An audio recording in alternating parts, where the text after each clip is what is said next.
सभी को राम राम और जय जिनेंद्र भी।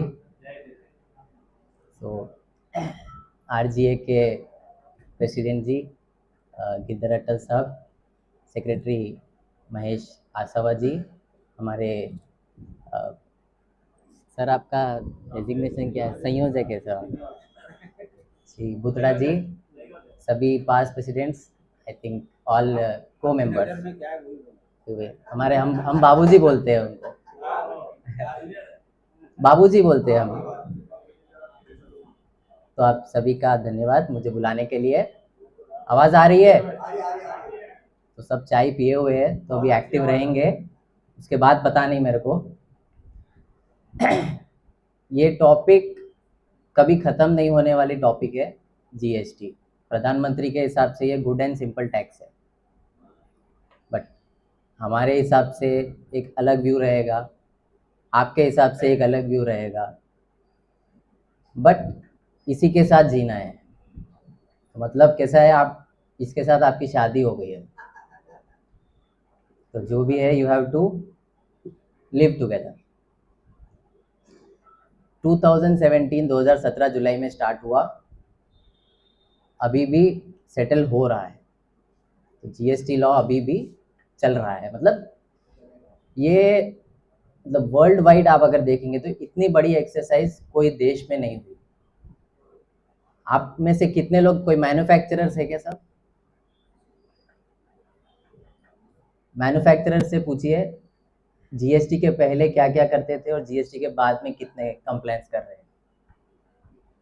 इतने अलग अलग लेवीज आप संभालते थे, अलग अलग रिटर्न्स डालते थे, अलग अलग डिपार्टमेंट्स को झेलते थे। अब कुछ हद तक वो तकलीफ कम होगी। So it is a combination of various taxes. बहुत सारे टैक्सेस को मर्ज करके एक टैक्स बनाया है, सभी को पता है। तो ये सब चीज़ में जाने की आज अपने को ज़रूरत नहीं है। कॉन्स्टिट्यूशनली आई थिंक स्लाइड ये थोड़ा मुश्किल है,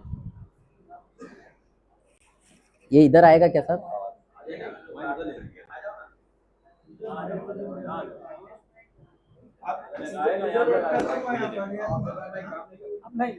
आएगा उधर?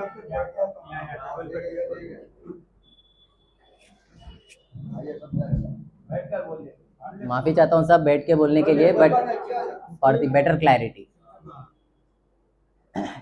कुछ कोड दिए मैंने। नानी पालकी वाला, the great legal eagle of the country, वो क्या कहते हैं टैक्सेशन के बारे में।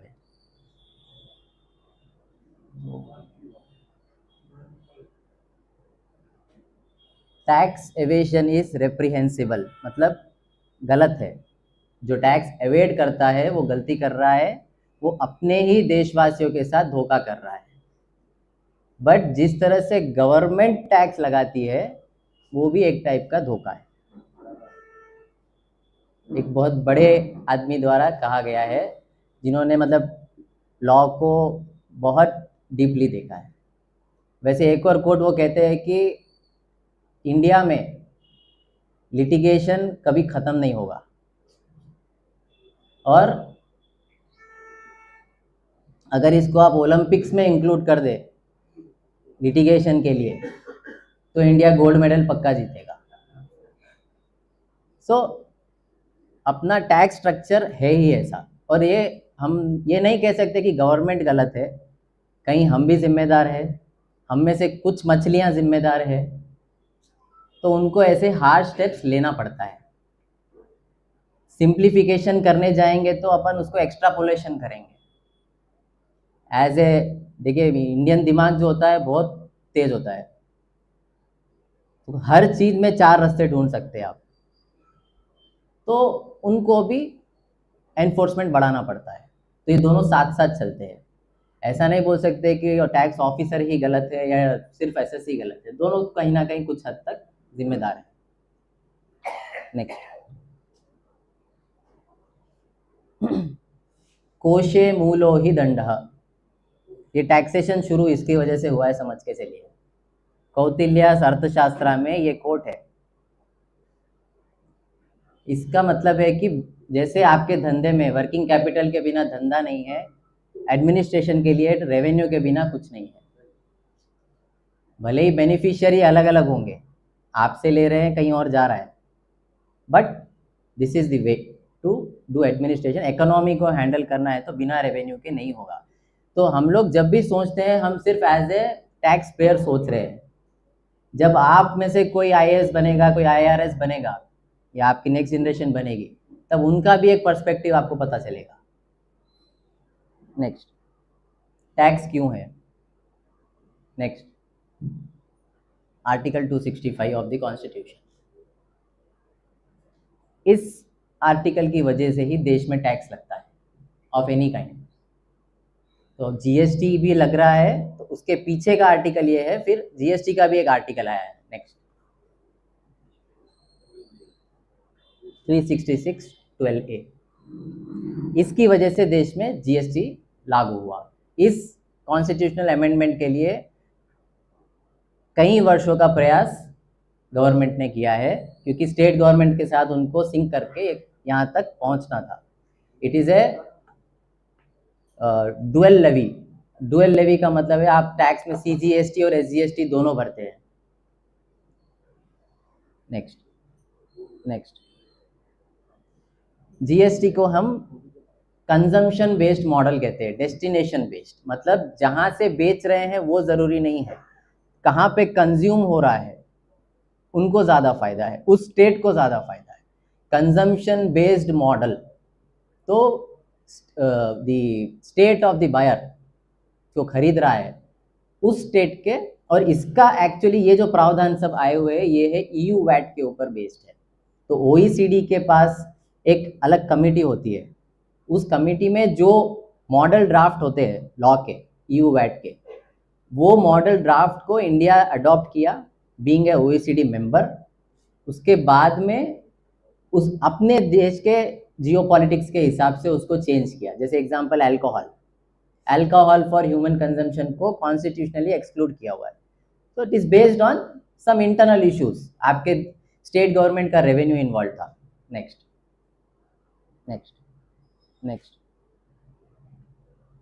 ये अरेंजमेंट है जीएसटी के लॉ की पूरी। एडमिनिस्ट्रेशन होगा, एक शब्द है सप्लाई। अगर आप सप्लाई में आ गए, या आप जो एक्टिविटी कर रहे हो सप्लाई के डेफिनेशन सेक्शन 7 में आ गई, जीएसटी लगने वाला है। मैं अगर प्रोफेशनली किसी को लेक्चर दे रहा हूँ, ये सप्लाई है। Commercial transaction, any commercial transaction can be covered. अगर आप कमर्शियल ट्रांजैक्शन एक ही बार कर रहे हैं पूरे साल में तो भी वो कवर्ड है। रिकरिंग नेचर, बार बार होना जरूरी नहीं। पेक्यूनरी बेनिफिट, छोटा अमाउंट भी आ रहा है तो भी कमर्शियल ट्रांजैक्शन है। नेक्स्ट, ये एनफोर्समेंट का स्टैटिस्टिक्स है। 2014-15 से स्टार्ट हुआ है और 22-23 तक का उनका एक डेटा है। ये गवर्नमेंट का डेटा है। पार्लियामेंट में एक क्वेश्चन का जवाब दिया गया था, उसमें ये डेटा सबमिट किया। तो आप अगर देखेंगे तो इसमें इतने केसेस बुक हुए हैं एवेजन के। मैं ये सब क्यों बता रहा हूँ, क्योंकि हम जा रहे हैं नोटिस की तरफ, बट नोटिस आता क्यों है, ये उसका बैकग्राउंड है। इतने हर साल में इतने एवेजन केसेस है। ये सिर्फ सेंट्रल गवर्नमेंट का डेटा है, स्टेट गवर्नमेंट का अलग रहेगा। अगर आप देखेंगे तो 21-22 में 6,90,000 करोड़ रुपए इसमें से रिकवर किए हैं। तो आप मंथली बेसिस पे देख रहे हैं कि 1.5 लाख करोड़ 2 लाख करोड़ है गवर्नमेंट का रेवेन्यू। इसमें एवेजन का टैक्स भी इंक्लूड है जो एनफोर्समेंट के थ्रू होता है। सो ये रीज़न है गवर्नमेंट स्ट्रिक्ट होती जाएगी। अब एवेजन प्रूव होगा नहीं होगा, it is for the court to decide, but government का काम है उसको एनफोर्स करना और उसको ऑन रिकॉर्ड लाना। नेक्स्ट,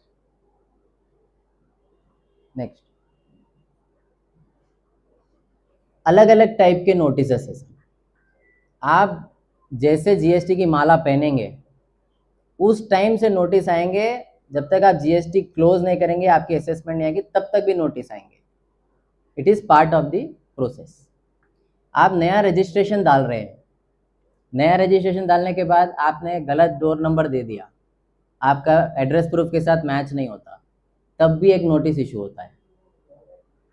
तो नोटिस का मतलब ये नहीं है कि सिर्फ टैक्स का डिमांड है, नोटिस प्रोसीजर पे भी होता है, नोटिस रोड पे चलने वाली गाड़ी पर भी होता है। तो हर टाइप के एक मतलब गलती के लिए, इरेगुलरिटी के लिए एक टाइप का नोटिस प्रिस्क्राइब्ड है। अगर आप देखेंगे तो application of registration, cancellation of registration, फिर उसके बाद डिपार्टमेंट, आई थिंक बहुत सारे लोगों का रजिस्ट्रेशन कैंसिल हुआ। डिपार्टमेंट के पास कुछ डेटा आया कि ये बंदा फेक इनपुट में इन्वॉल्व है, या इनके पास जो परचेज है वो फेक इनपुट है, तो इनका रजिस्ट्रेशन कैंसिल करो या इनपुट ब्लॉक करो। ऐसे अलग अलग टाइप के एनफोर्समेंट हो रहे हैं स्टेट गवर्नमेंट और सेंट्रल गवर्नमेंट दोनों में। तो उसके लिए भी एक प्रोसीजर है। तो हर टाइप का नोटिस अलग अलग कैटेगरी, अलग अलग फॉर्म के द्वारा प्रिस्क्राइब किया गया है। अब रजिस्ट्रेशन कैंसिल हो गया, आप डिपार्टमेंट में गए, कैंसिल होने के बाद आप उसके बारे में पूरा उनको समझाया कि क्या है, क्या ट्रांजैक्शन है, वो एग्री हो गए, तो आप रिवोकेशन ऑफ कैंसिलेशन का भी एक एप्लीकेशन डालते हैं। अब रिवोकेशन मतलब आप अपना कैंसिलेशन विड्रॉ करिए, तो रिवोकेशन उसमें भी डिपार्टमेंट वापस क्वेरी पूछ सकता।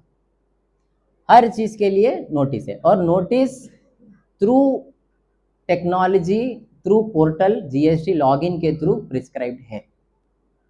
अभी अभी कुछ नोटिस मैनुअली भी आ रहे हैं, but law is also prescribing the electronic mode, तो पूरा आपके लॉगिन में दिखेगा। जो लोग कॉम्पोजिशन स्कीम में, मतलब जो इनपुट नहीं लेकर बिना लिमिटेड रिकॉर्ड्स वाले लोग हैं, सेक्शन 10 बोलते हैं उसको, कॉम्पोजिशन स्कीम, कोई गलती से कॉम्पोजिशन स्कीम चला गया, एज पर लॉ वो नहीं जाना चाहिए, वो चला गया, उसको भी वापस नोटिस आएगा। एक एसएससी के साथ ऐसा ही हुआ, वो मेडिकल शॉप चलाता है, उसका साल का टर्नओवर 70 लाख रुपए है। अब 70 लाख रुपए टर्नओवर में वो टैक्स भर दिया, सब हो गया।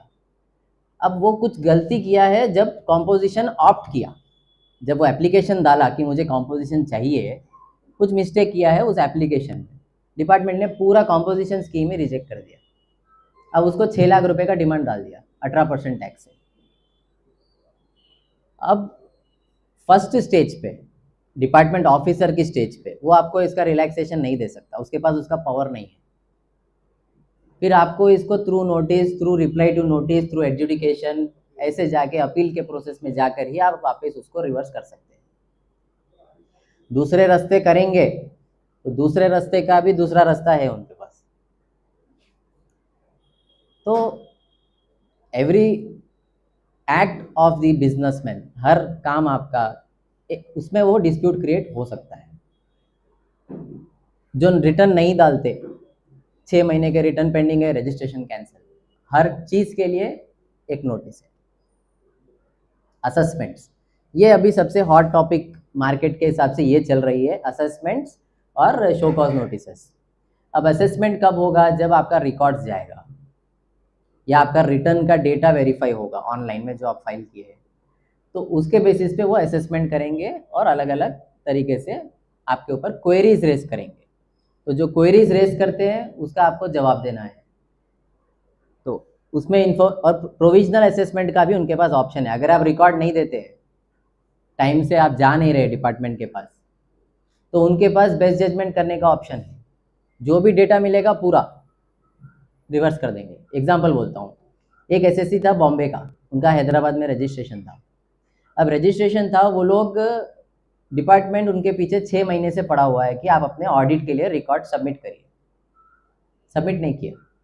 उनके 50 कंपनी है, वो कंपनी में उनकी टीम बिजी है, ये हैदराबाद का इतना बिजनेस नहीं है तो इस पर कॉन्सेंट्रेट नहीं किया। फिर डिपार्टमेंट क्या किया, ऑडिट ऑन अवेलेबल रिकॉर्ड्स, मतलब आपके जीएसटी लॉगिन में जो डेटा है वो डेटा लेके ही उस पर ऑडिट कर रहा है, कोई कोरैबोरेटिव एविडेंस नहीं देख रहा है। अब क्या हुआ, एक्सपोर्ट्स किया, पूरा एक्सपोर्ट्स रिजेक्ट, इनपुट लिया, पूरा इनपुट रिजेक्ट, इसको बेस्ट जजमेंट बोलेंगे आप। ऐसे करके उनको 8 करोड़ का डिमांड रेडी हो गया because of non cooperation with department.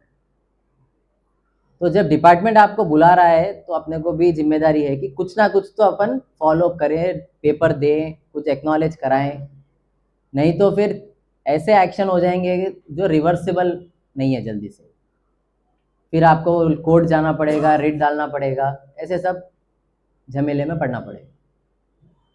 So assessments खुद के बेसिस पे भी वो कर सकते हैं और आपके रिकॉर्ड के बेसिस पे भी आप जो सबमिट करेंगे वो भी कर सकते हैं। सुनाई दे रहा है सर? राइट।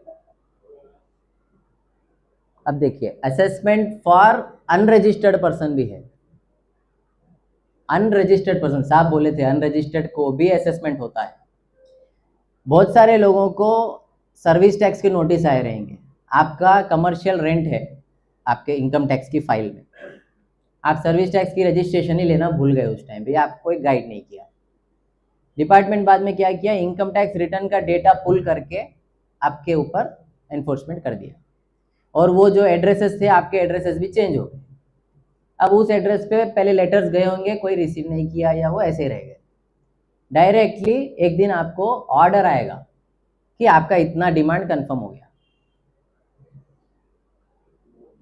फिर क्या करना, या तो फिर आप उसको अपील में जाना, 7.5% भरना, या नहीं तो फिर आपको रिट जाना। रिट जाएंगे तो, क्योंकि आपकी पर्सनल हियरिंग तो हुई नहीं, तो रिट जाने का ऑप्शन है आपके पास। तो ये सब चीज़ों में कन्वर्ट हो जाएगा मैटर। तो अपने इनकम टैक्स रिटर्न को अपने को कभी भी ये चेक करना होता है कि इसमें जीएसटी, अपनी हर इनकम को चेक करना है कि जीएसटी लगता है या नहीं लगता है। Past is past. जैसे अब सैलरी है, आपके इनकम में सैलरी है, नहीं लगेगा, बट एक कंफर्मेशन ले लीजिए आपके ऑडिटर से, रेंट पे, कमर्शियल रेंट पे लगेगा। कमीशन इनकम, सब लोग ईयर एंड में कमीशन इनकम बुक करते हैं, 31 मार्च की एंट्री आप पास करेंगे और आप रजिस्ट्रेशन तो किए ही नहीं है जीएसटी में, सडनली टीडीएस कटा हुआ मिलेगा, वहाँ पे ऑडिटर बोलेगा रजिस्ट्रेशन नहीं लिए, जीएसटी भरना पड़ेगा। 20 लाख के ऊपर आपकी टर्नओवर जब क्रॉस होती है तो रजिस्ट्रेशन मैंडेटरी है, और 20 लाख में सब कुछ इंक्लूड है, एग्जेम्प्टेड इनकम भी इंक्लूड है। ऐसा नहीं है कि सिर्फ रेंट 20 लाख देना है आपको, तो ऐसे चीज़ों का भी असेसमेंट होता है। तो अनरजिस्टर्ड के ऊपर भी डिपार्टमेंट पहुंच सकता है थ्रू पैन नंबर। 20 लाख के ऊपर।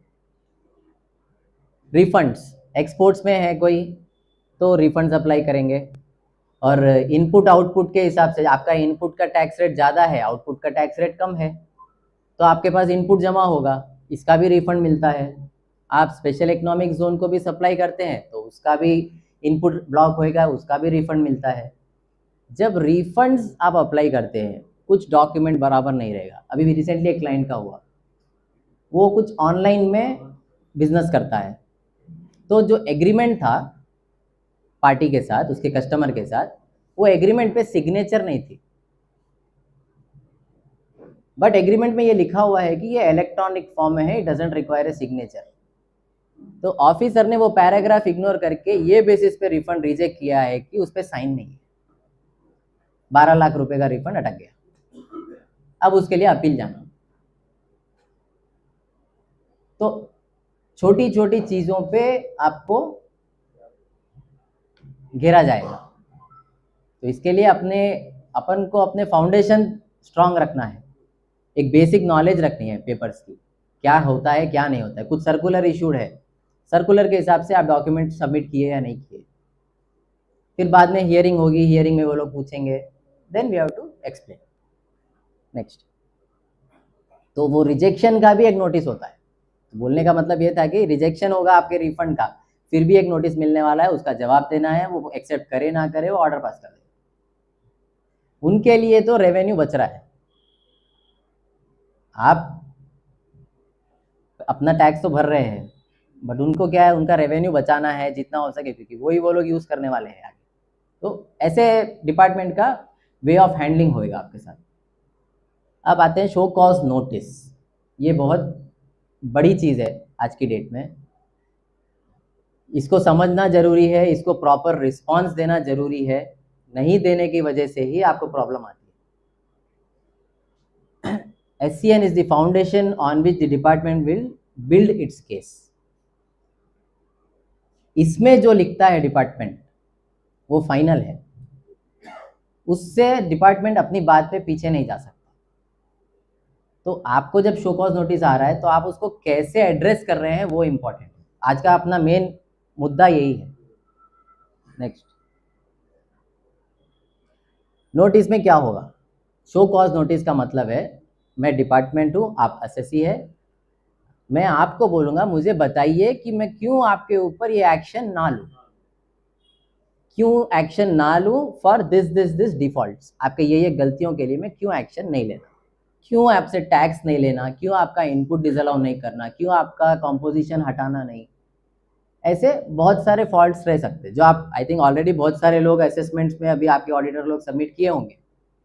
तो ये ही डॉक्यूमेंट शो कॉज नोटिस है जिसको आपके ऑडिटर्स ने रिस्पॉन्स दिया है, specially state government. Next, chapter 15 होता है जीएसटी लॉ में। चैप्टर 15 के अंदर ही मेजर डिमांड और रिकवरी होती है। डिमांड का मतलब आपसे टैक्स मांगना, रिकवरी बोल तो कैसा आपसे कलेक्ट करना। रिकवरी के लिए उनके पास बहुत सारे तरीके हैं। एग्जांपल देता हूं मैं आपको, मैं सिर्फ सब सिंपल भाषा में रख रहा हूं ताकि आपको एज ए बिजनेसमैन समझ में आए। कुछ प्रोफेशनल्स भी होंगे तो प्लीज पार्डन मी। रिकवरी कैसे होती है आजकल, देखिए मैं एक एग्जांपल देता हूं आपको। एक एसएससी है, उसके वहां पे डिपार्टमेंट ने रेड मारी। रेड मारने के बाद में रात भर तक रेड चली। उसके बाद अगले दिन ऑफिस बुलाया, समन दिया, आपको समन अटेंड करना है, आइए रेड में। वो लोग ने करीब करीब 2 करोड़ का कुछ टैक्स का कैलकुलेशन करके रेडी रखा है। अब टैक्स है, भरिए, पहला शब्द यही होता है डिपार्टमेंट का, भरिए।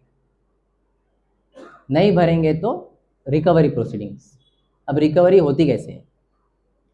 सेक्शन 83 में डिपार्टमेंट के पास 1 साल का ओपन पावर है आपके बैंक अकाउंट अटैच करने, और जो अटैचमेंट होती है वो at the beginning initiation of the proceedings लिखा हुआ है प्रोविजन में। इनिशिएशन ऑफ द प्रोसीडिंग का मतलब है आज काम शुरू हुआ है रेड का, 2 दिन के अंदर भी वो आपका इनपुट भी ब्लॉक कर सकते हैं, बैंक अकाउंट भी सीज कर सकते हैं, प्रॉपर्टी भी सीज कर सकते हैं।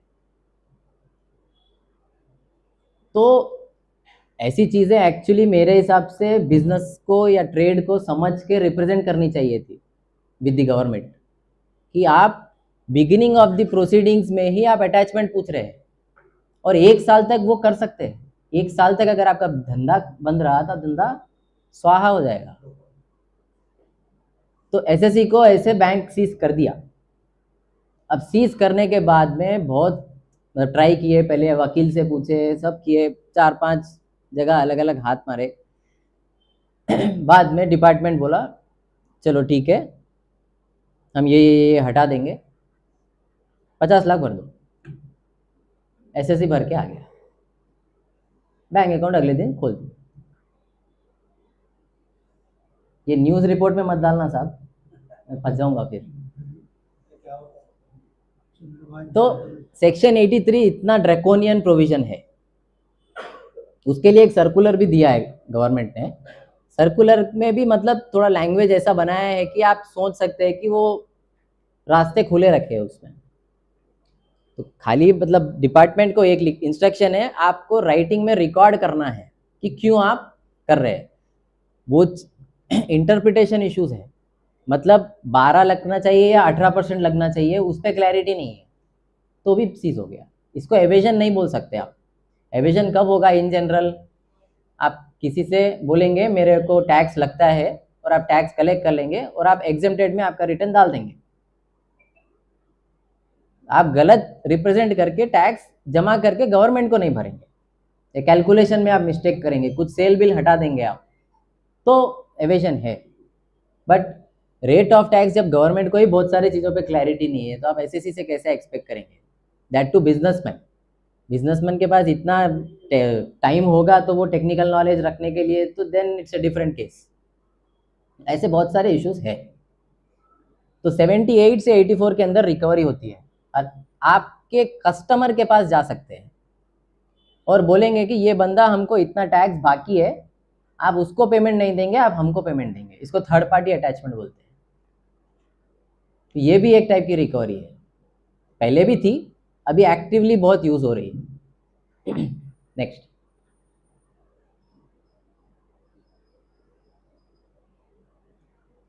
अब शो कॉज नोटिस आ गया सर। इसमें सेक्शन 73 74 दो प्रावधान है। 73 में होता है कि आपने एवेजन नहीं किया, मतलब विलफुल, आपने इंटेंशन रखकर एवेजन नहीं किया। 74 के अंदर आपने इंटेंशनली एवेड किया। तो दोनों, हर पहले के भी जो लॉ थे उसमें भी ऐसे दो प्रावधान होते थे। अब ये दोनों डिफरेंट क्यों है? एक ही रख सकते थे। अब दोनों में पेनल्टीज कम है, स्ट्रिंजेंट एक्शन लेने का जो उनके पास पावर है वो कम है 73 में। अब बट ये प्रूव कैसा करेंगे? ये ही लिटिगेशन है, ये ही शो कॉज नोटिस का जवाब है। तो आपको इंटेंशन प्रूव करने के लिए पूरा केस लड़ना पड़ता है, बराबर? कितने लोग केस लड़े हैं सर आज तक? वो तो प्रोफेशनल है। एज ए बिजनेसमैन आप लोग लिटिगेशन को झेल रहे हैं, चलो अच्छा है, सुखी है सब लोग। आप है हाँ, एक कॉलम की जगह पर लिखते हैं, दूसरे कॉलम में लिख दिया उसकी फिजिकल स्टेटस के लिए बहुत बड़ी नोटिस आई। मैं एग्जांपल देता हूं सर आपको। मैं माल बेच रहा हूं, मैं क्रेडिट नोट भी देता हूं मेरे कस्टमर्स को, तो मेरा टैक्स कम होगा, सेल्स रिटर्न है। मैं क्या करता हूं, sales return actually 3B return जो होता है उसमें सेल्स में से माइनस करना होता है। मैंने क्या किया, मैंने इनपुट को ऐड कर दिया, तो गवर्नमेंट को जितना टैक्स भरना था वो भर दिया। बट ये क्रेडिट नोट जो गलत जगह पे डिक्लेयर करे हुए, इसके पीछे हमको डिमांड आ गई, और ये डिमांड फर्स्ट अपील तक भी नहीं जा रही है। उनके पास इंस्ट्रक्शन है ये चीज को पास नहीं करने का।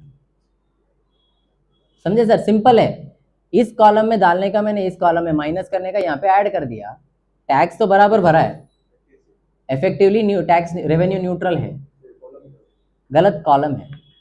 कुछ लोग ने इनपुट में 2 की जगह 3 जीरो डाल दिए, ऐसे इश्यूज है।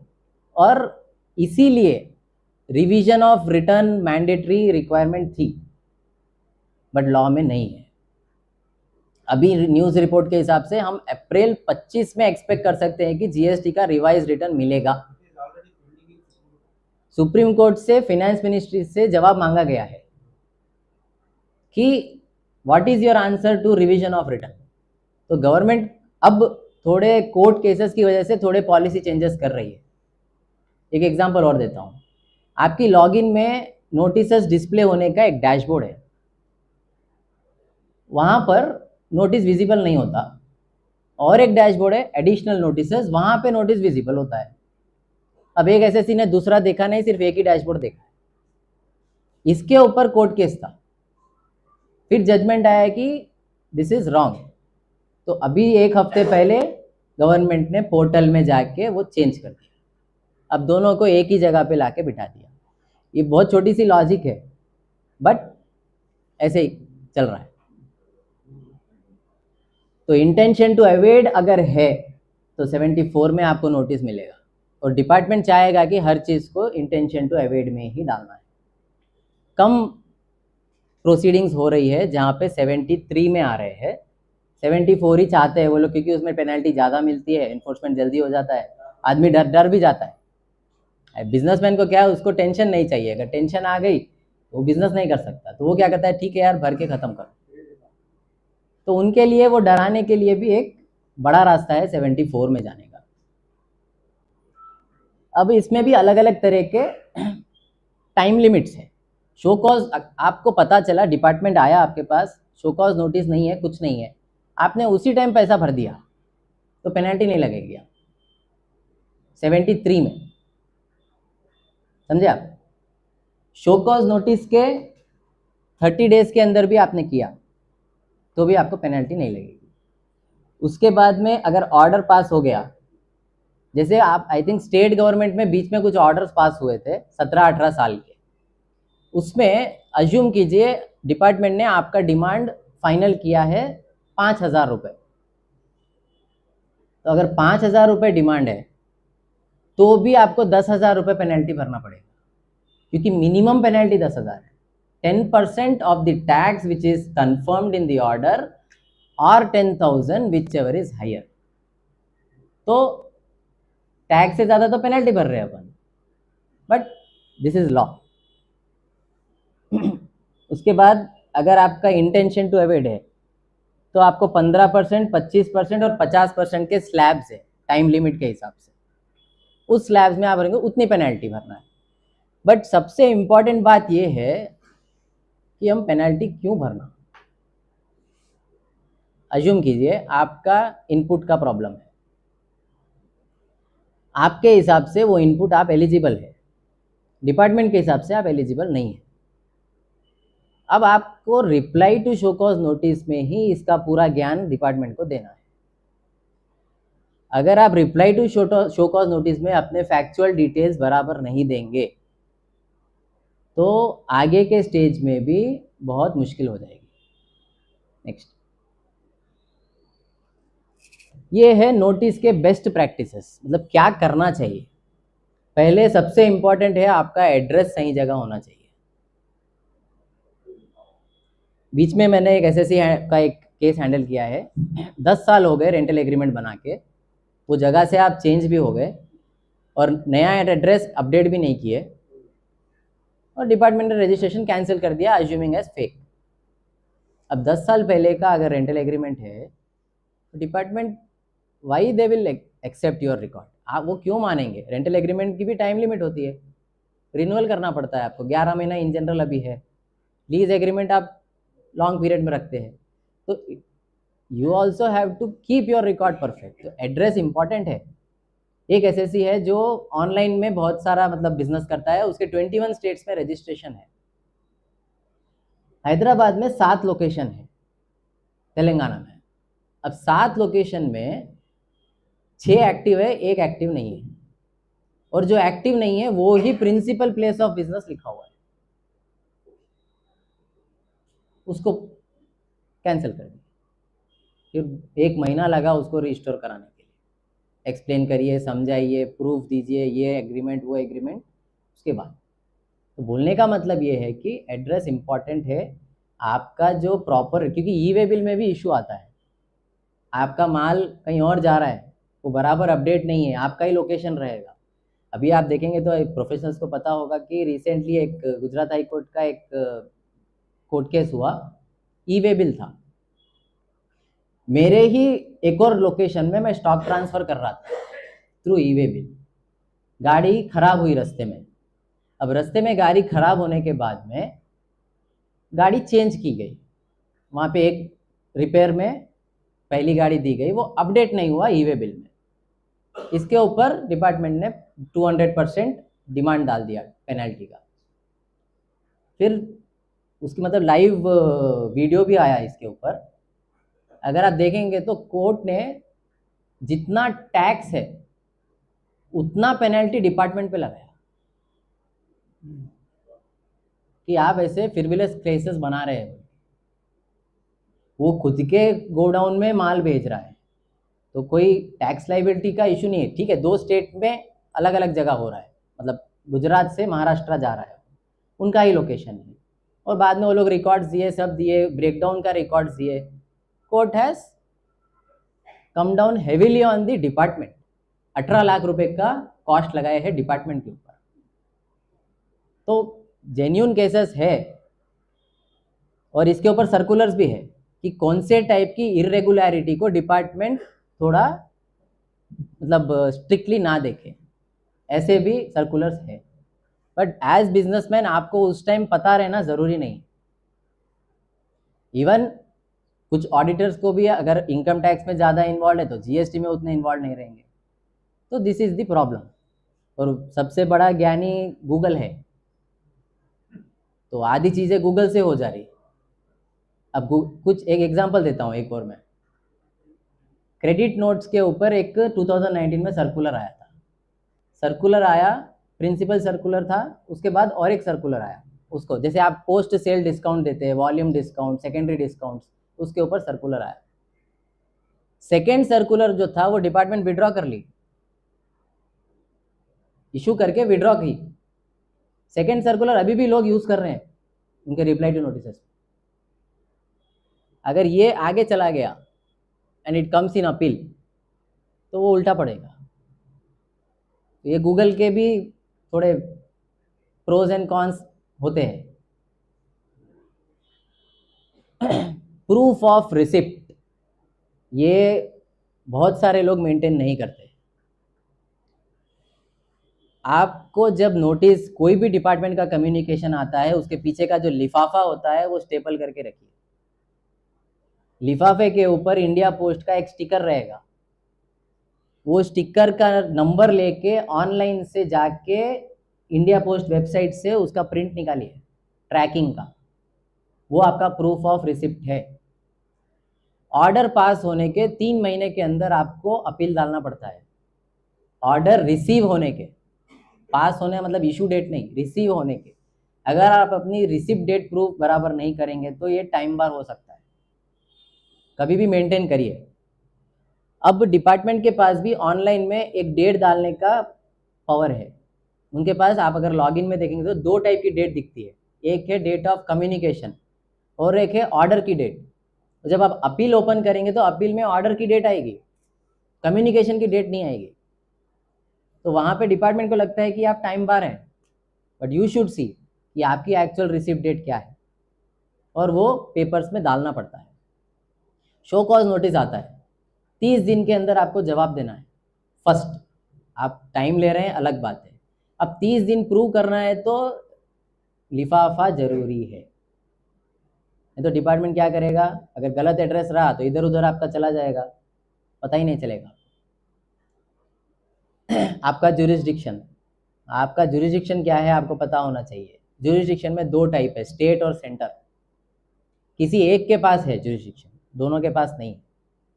एनफोर्समेंट के लिए सभी के पास पावर है, बट रेगुलर एडमिनिस्ट्रेटिव वर्क, आपका नोटिस और का जो काम हो रहा है, छोटे लेटर्स आते हैं, वो सब आपके एडमिनिस्ट्रेटिव ऑफिस से ही आते हैं। प्रॉपर ऑफिसर, लॉ के हिसाब से ये ऑफिसर ही ये डॉक्यूमेंट इशू कर सकता है, ऐसे प्रावधान है। उसके हिसाब से ही आपको इशू करना है, मतलब आपको चेक करना है अपने रिप्लाई में। टाइम लिमिट 30 दिन पहले होता है आपको, फिर आप टाइम ले सकते हैं, बट टाइम लेने के लिए आपको रिटर्न रिक्वेस्ट देना होता है। आप ओरली बोल के आ गए, ठीक है, वो आपका दोस्त है तो मान लेगा, बट कभी भी रिकॉर्ड में रखिए।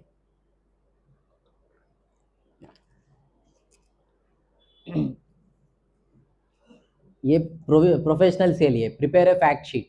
हम लोग जब कुछ भी नोटिस आता है तो एक फैक्ट शीट बनाते हैं, मतलब जब उसको एनालाइज करते हैं तो एक एक पार्ट को हम लोग ढूंढ के हमारे हिसाब से जरूरी है उसको फैक्ट शीट में डालते हैं। ऐसे ही प्रोविजंस और वायलेशंस, डिपार्टमेंट क्या करता है, जब भी एक नोटिस आता है उसमें बहुत सारे provisions of the act, sections quote करेगा, रूल्स कोट करेगा।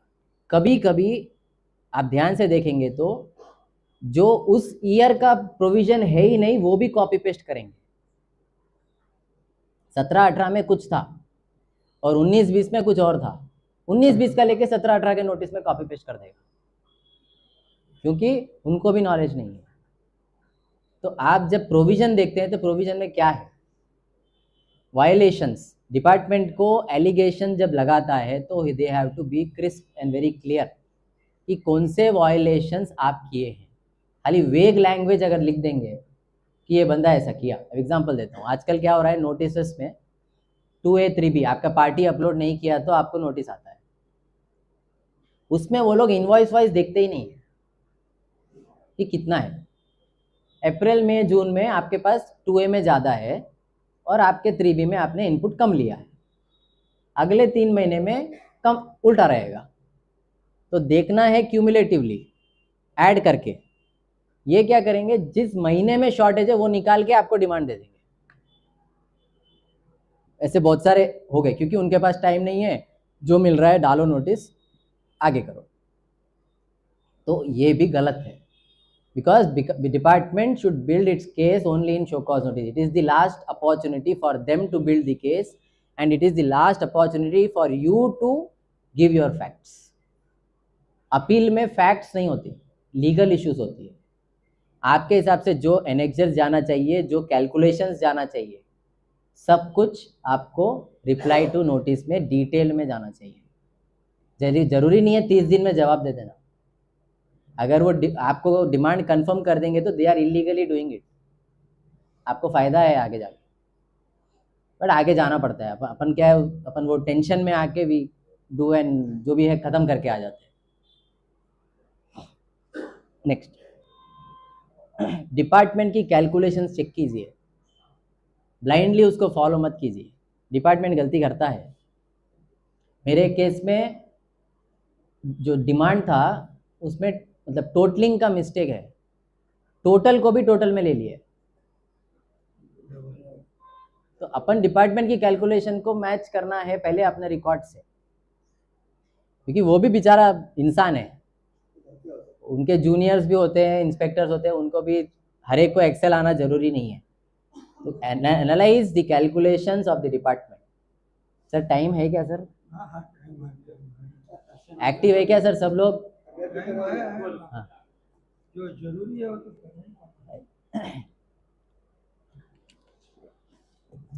नोटिस में लास्ट पेज में रिलाइड अपॉन डॉक्यूमेंट्स होते हैं। रिलाइड अपॉन डॉक्यूमेंट्स एक अलग से लिस्ट ऑफ डॉक्यूमेंट्स रहेगा। आप रिलाइड अपॉन डॉक्यूमेंट्स देखना चाहिए आपको। मतलब मैं बिजनेसमैन को डायरेक्टली एड्रेस नहीं कर रहा हूं, अगर आपके ऑडिटर है वो देखेंगे। रिलाइड अपॉन डॉक्यूमेंट्स में वो किस चीज पे जाके डिमांड कंफर्म कर रहे हैं वो मिलता है। कभी कभी डिपार्टमेंट क्या करेगा, जहां पे आप जो सबमिट करते हैं वो उसको बाईपास कर देगा रिलाइड अपॉन डॉक्यूमेंट्स। आप देखेंगे नहीं, आप क्या करेंगे, टक टक टक टक टक जो कॉपी पेस्ट इसका रिप्लाई बना है यहाँ पे भी बना, लिख नंबर चेंज कर डाल देंगे रिप्लाई। रिलाइड अपॉन डॉक्यूमेंट्स में डिपार्टमेंट किसके ऊपर डिमांड कंफर्म कर रहा है, कौन से पेपर पढ़ के कंफर्म कर रहा है, वो तो चेक करना पड़ेगा। स्पेशली जहाँ पे इन्वेस्टिगेशंस होते, रेड्स होते, वहाँ पे स्टेटमेंट्स लगाते हैं वो लोग कि पंचनामा होता है। वहाँ पे पंचनामा में क्या चीज पे रिलाई किए वो एनालाइज करने की चीज। मैं एक एग्जांपल देता हूँ। एक बंदा है जो बोल दिया ये कि मैं इसको फेक में सप्लाई किया, ये बंदा भी जवाब देता है कि मैं इससे सप्लाई नहीं लिया। मेरी स्टेटमेंट हटा देंगे, उसकी स्टेटमेंट रखेंगे। समझ गए सर? तो डिपार्टमेंट का काम है कि उनका केस स्ट्रांग कैसा होगा। अब आपका काम है कि आपको देखना है कि ये मेरा सब पेपर आया या नहीं आया। मतलब it is a very basic thing, relied upon documents बोलते हैं हम इसको। कस्टमर के साथ डिस्कशन भी करना जरूरी है, क्योंकि बाद में आपको सब चीज़ एक्चुअल मालूम होती। पेपर में तो पेपर का डेटा ही मिलेगा, असल क्या हुआ वो कस्टमर बोलेगा। तो discuss with your professional in detail. Personal hearing के इंटीमेशन आते हैं, चेक करिए। जब भी हियरिंग आती है, अगर आप नहीं जा सक रहे तो फिर से एक्सटेंशन लीजिए। इन जनरल वो लोग 3 एक्सटेंशन का तो पावर उनको भी है। They have internal instructions of allowing 3 personal hearing adjournments. Power of attorney should be very clear. किस चीज के लिए पावर ऑफ अटॉर्नी दे रहे हैं? नोटिस के लिए है तो नोटिस के लिए रहेगी, जनरल रिप्रेजेंटेशन जैसी नहीं होती। ये नोटिस की ये पावर ऑफ अटॉर्नी।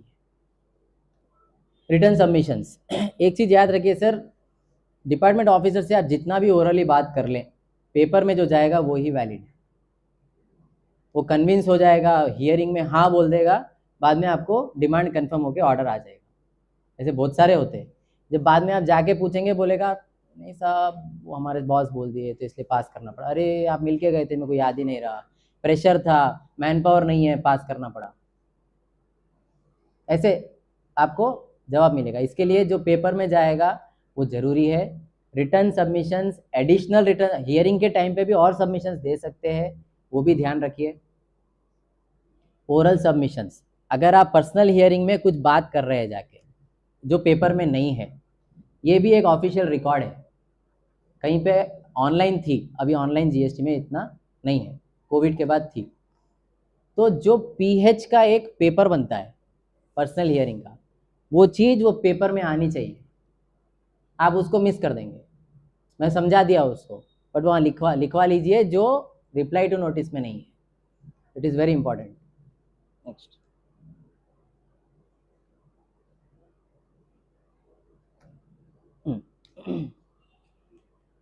ये प्रोफेशनल्स के लिए ज़्यादा ज़रूरी है। Drafting is an art. आप 50 काम करेंगे, बस आधे घंटे में ड्राफ्टिंग कर देंगे, 100% गलत हो जाएगी। ड्राफ्टिंग के लिए पीस ऑफ माइंड चाहिए। आप एडवोकेट्स भी है, हिसाब से भी आप पूछ सकते हैं। जब ड्राफ्टिंग करना होता है तो या बहुत सारे एडवोकेट क्या होते हैं, दिन भर मिलते हैं, ये टाइम के बाद आपको आने के लिए मना कर देते हैं, क्योंकि ये उनका ड्राफ्टिंग टाइम है। So drafting is not an easy thing, हम भी सीख ही रहे हैं अभी। आपके ऊपर जो एलिगेशन लगाए हैं डिपार्टमेंट, उसको आंसर करना मैंडेटरी है। आप आंसर नहीं करेंगे, ऐसे ऐसे ऐसे पास से निकल जाएंगे, it means you have accepted. Ignorance is acceptance.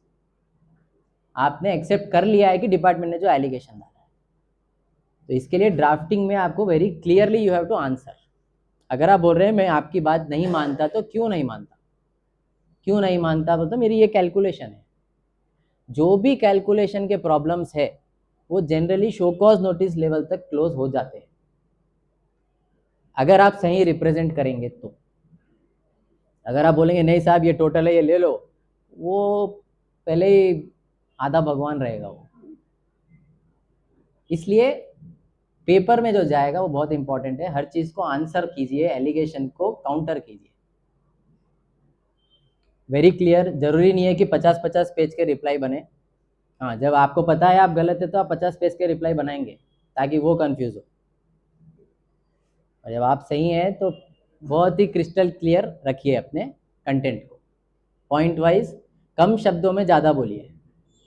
Because आप जब कोर्ट में भी जाते हैं तो जब एफिडेविट्स आप देते हैं, कोर्ट में जज कितना टाइम देता है आपको, 5 मिनट 3 मिनट पढ़ने के लिए।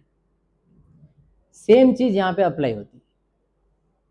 अपील्स भी जो है वो एक टाइप की क्वाजी जुडिशियल अथॉरिटी है, तो वहाँ पर भी टाइम कम होता है। कीप इट क्लियर, और सिंपल वे में समझाएंगे तो समझ जाएगा कोई। केसेस प्रोफेशनल्स के लिए आप केस लॉ सबमिट करते हैं। बहुत सारे लोग का आदत होता है केस लॉ लिख देंगे कि ये केस के हिसाब से, ये केस के हिसाब से। ये कब कर सकते हैं, जब वो केस 100% आपके फैक्ट से मैच होगा। आपके फैक्ट्स कुछ और है, केस लॉ में फैक्ट्स कुछ और है, डिपार्टमेंट कैन इजीली रिजेक्ट। इसके लिए जब आपको लगता है कि कोई जजमेंट आपको पार्शियली अप्लाई होती, सम आर्ग्यूमेंट और some paragraph of a judgement applies to you, आपको वो पैराग्राफ एक्सट्रैक्ट करके लगाना पड़ता है। ये डिफरेंस है केस लॉ रिफर करने में। You just cannot put case law and go. Department पढ़ेगा भी नहीं वो केस लॉ, इट डजंट, वो ऐसे लिखते हैं आजकल, the case law referred does not apply to the facts of this case, खत्म। तो आप कौन से चीज को पकड़ रहे हैं केस में, वो चीज वहां पे डालिए पहले। मैं एग्जांपल देता हूँ, एक केस आया रिसेंटली, SEZ के ऊपर आया। जब आप SEZ को सप्लाई करते हैं तो एक्सपोर्ट्स गिनते हैं उसको, बट उसमें एक ऑथराइज ऑपरेशन का एक सर्टिफिकेशन चाहिए डिपार्टमेंट से। वो सर्टिफिकेशन नहीं रहेगा तो पूरा एक्सपोर्ट बेनिफिट रिजेक्ट हो जाता है, आपको पूरा टैक्स भरना बोल के डिमांड दे देंगे। अब ये सर्टिफिकेट नहीं है तो उसके ऊपर एक केस आया मद्रास हाईकोर्ट का। वहां पे लिखा हुआ है कि डिले इन एंडोर्समेंट,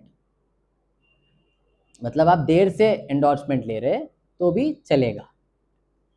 वहां पे लिखा हुआ है कि इनवॉइस नंबर गलत है तो चलेगा। वहां पे ये लिखा हुआ नहीं है कि आप एंडोर्समेंट ही ना ले।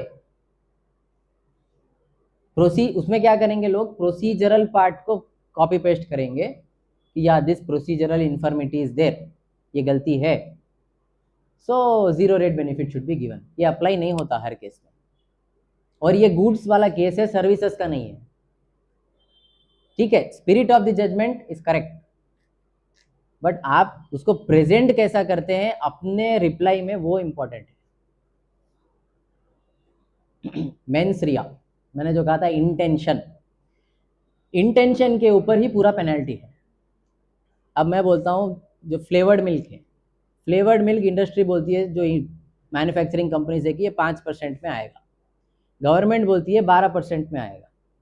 गवर्नमेंट का लॉजिक है एक जीएसटी काउंसिल का एक मीटिंग का 1 मिनट्स, उसमें वो लोग लिख दिए कि नहीं इसमें 5 नहीं 12 आएगा, क्यों 12 आएगा क्यों 5 आएगा वो लिखा हुआ नहीं है। तो ये बेसिस पे पूरे इंडस्ट्री में एनफोर्समेंट कर दिया, सबसे 12% भरवा भी लिए, क्योंकि it's a big amount manufacturers के लिए। अब 12% भरवा लिए, अब इसका जब आप केस में जाएंगे तो पेनल्टी 100% है। वो वहाँ पे डिमांड डाले 100% पेनल्टी, आप अवॉइड किए 7%, but there is no clarity on the rate. इसको हम बोलते हैं इंटरप्रिटेशन इशू या क्लासिफिकेशन इशू। ये सब जब इंटरप्रिटेशन पे इन्वॉल्व है तो इसमें मेरा इंटेंशन अवॉइड करने का कहाँ से हुआ? इंटरप्रिटेशन की गलती है, इसके लिए तो केसेस बनते हैं। तो ऐसे इश्यूज पे कभी भी पेनल्टी लेवी नहीं होनी चाहिए, पर उनको पावर है पेनल्टी लेवी करने का, आपको पावर है फाइट करने का। तो मेंस रिया मतलब intention to avoid has to be established in the show cause notice. तो वो डिपार्टमेंट क्या लिखता है आजकल इंटेंशन टू अवॉइड के लिए? जीएसटी लॉ सेल्फ असेसमेंट के बेसिस पे है। हम एक्सपेक्ट करते हैं आप सब कुछ करें, अब तो वो ये भी एक्सपेक्ट कर रहे हैं कि आप अपने सप्लायर का भी बिजनेस देखें, बराबर है? So they expect under self assessment everything from you, और बोलते हैं as per the provisions you are required to do self assessment, you have not done, you have because you have intention to avoid this tax। ये एक ही paragraph रहेगा सब जगह, but how you counter, आप कैसा जवाब दे रहे हैं आपको ये देखना है।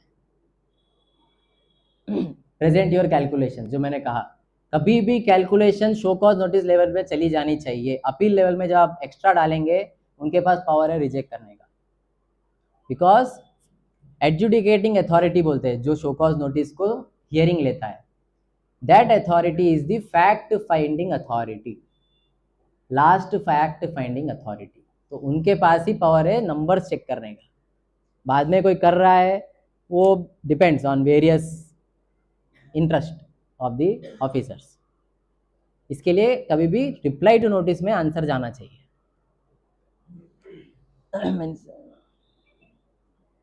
बाकी सब प्रोफेशनल्स के लिए प्रॉपर प्रिंट कीजिए, पेज नंबर लगाइए, उनको रेफरेंसिंग दीजिए, ऐसा है मतलब वो भी एक जज है अब तो।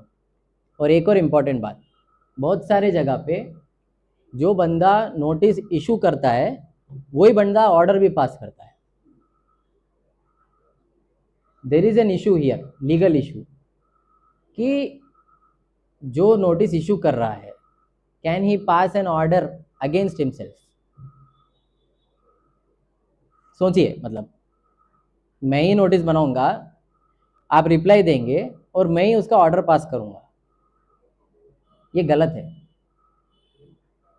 मॉरली भी गलत है, इन प्रिंसिपल भी गलत है। डिपार्टमेंट में इंस्ट्रक्शंस रहेंगे इंटरनली, बट लीगली ये एक चीज़ सोचने लायक है, और बहुत सारे जगह पे यही हो रहा है। स्पेशली स्टेट गवर्नमेंट में तो ये कॉमन है। एटलीस्ट सेंट्रल गवर्नमेंट में क्या होता है, audit department show cause notice issue कर देता है, फिर वो आपके डिविजनल कमिश्नर के पास जाके वो एडजुडिकेशन हो जाता है। ये अलग अलग है, दो आदमी, पर्सन ही सेम है। Mister A is only giving notice, Mr. A is also passing order on that notice। ये एक लीगली गलत चीज है। नेक्स्ट, अलग अलग फॉर्म होते हैं सेक्शन रूल 142 के हिसाब से।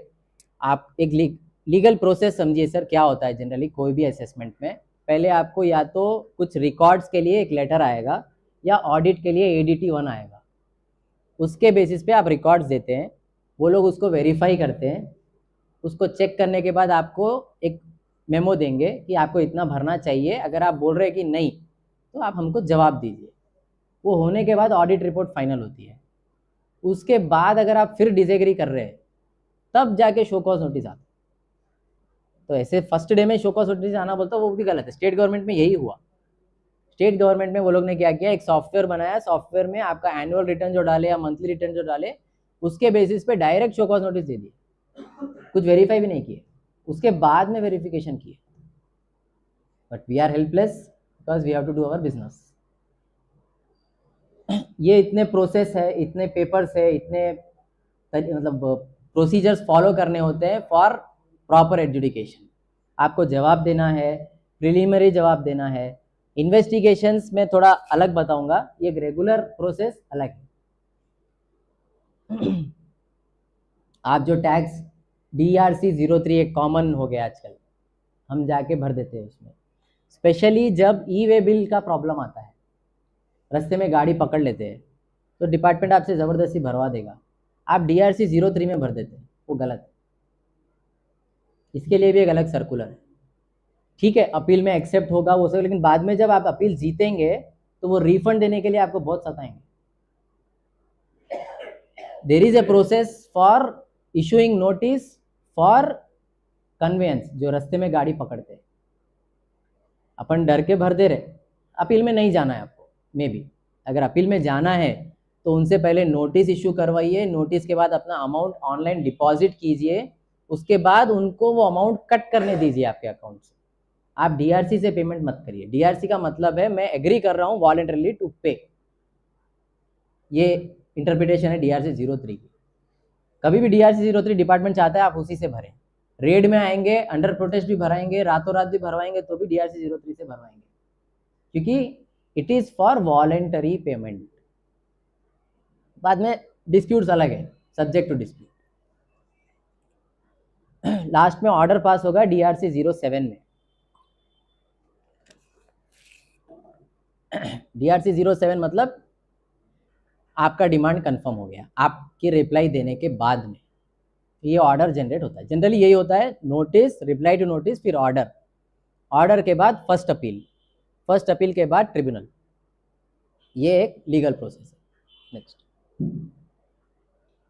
आपके लॉगिन में ऐसा डैशबोर्ड रहेगा। लॉगिन करेंगे, यूजर सर्विसेज में जाएंगे तो orders and notices, notices and orders बोल के एक अलग टैब होता है। वो टैब में आपको यहाँ पे आपके जितने भी नोटिसेस है सब दिखेंगे। नेक्स्ट,